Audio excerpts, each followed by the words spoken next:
তৈরি হবে।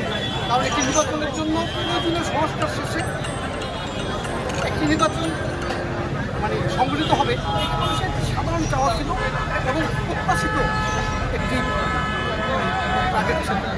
কিন্তু আমরা লক্ষ্য করলাম কারো কারো ব্যক্তিগত চাওয়া পাওয়ার হিসাব মিলাতে গিয়ে তারা এই মনে করছে এই মুহূর্তে নির্বাচন হলে তাদের কোনো লাভ হবে না। এখন তাদের ব্যক্তিগত লাভ বা লোকসানের হিসেবের মধ্যে তারা আটকে আছে। আমি মনে করি তাহলে সত্যিকার অর্থে দেশপ্রেমিক হয়, দেশের গণতন্ত্রের প্রতি তাদের যদি কমিটমেন্ট থেকে থাকে এবং তারা যদি সৎ হয়ে থাকে, তাহলে তারা শুধু নির্বাচনের জন্য প্রয়োজনীয় সমস্যার শেষে একটি নির্বাচনের পরিবেশ তৈরি করার ক্ষেত্রে সহযোগিতা করবে।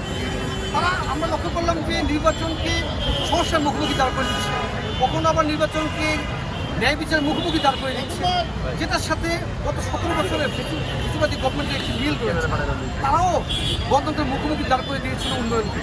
কিন্তু আমরা চাই যে তাদের সমুদ্র উদয় হোক এবং তারা মানুষের প্রত্যাশাকে ধারণ করে। মানুষের প্রত্যাশা কি সেটা বোঝানো হচ্ছে অনেক বড় রাজনীতির বিষয়।